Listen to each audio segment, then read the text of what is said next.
In the 1970s, Cambodia experienced a demographic collapse so severe it remains one of the deadliest periods in modern history. This chart represents Cambodia's population at the start of the decade. In 1970, the nation stood at approximately 7.1 million people.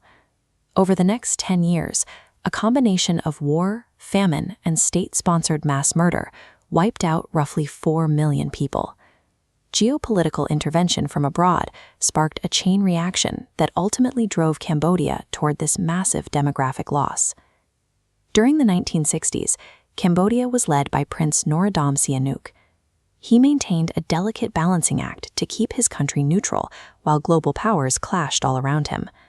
But neighboring North Vietnamese forces and the Viet Cong routinely used paths through Cambodian territory, the Ho Chi Minh Trail, to funnel weapons and fighters southward. In Washington, President Richard Nixon decided that allowing communist sanctuaries in a neighboring neutral country was no longer a tolerable option. Working alongside his national security advisor, Henry Kissinger, the administration began executing an aggressive, covert shift in American foreign policy.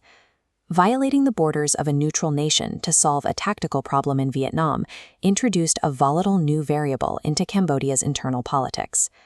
In 1969, the United States launched Operation Menu. During this secret aerial campaign, American forces dropped more ordnance on Cambodia than they dropped on Japan during the entirety of World War II. The military also deployed tactical herbicides, including Agent Orange and Agent Blue, to decimate the jungle canopy and destroy agricultural food supplies. This secret campaign took an immediate human toll, with estimates ranging from 100,000 to 600,000 civilian deaths and widespread rural displacement. In March 1970, right-wing General Lon Nol seized the moment. While Prince Sihanouk led out of the country, Lon Nol staged a political coup and took control of the government. Lon Nol immediately issued an ultimatum demanding all communist forces leave Cambodia. North Vietnamese forces retaliated, and the nation was plunged into civil war. The combination of massive aerial bombardment and a fractured central government left a power vacuum that a radical insurgency was ready to fill. From exile, a vengeful Prince Sihanouk urged his loyal citizens to rise up against Lon Nol, forging an alliance of convenience with a rebel group known as the Khmer Rouge. This communist insurgency was led by a radical Marxist named Pol Pot.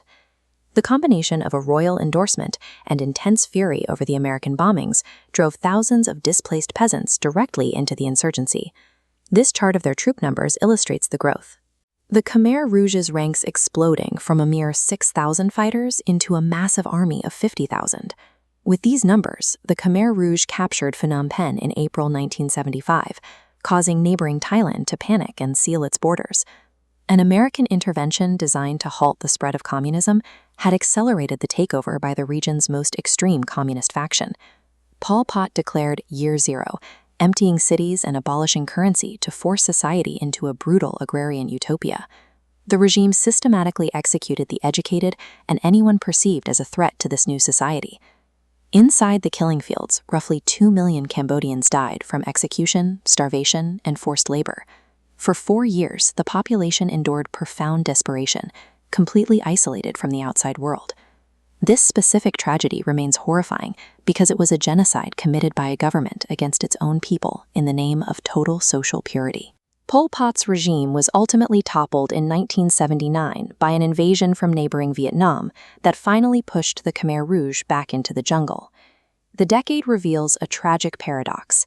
A secret war launched to stabilize Southeast Asia effectively destroyed a nation.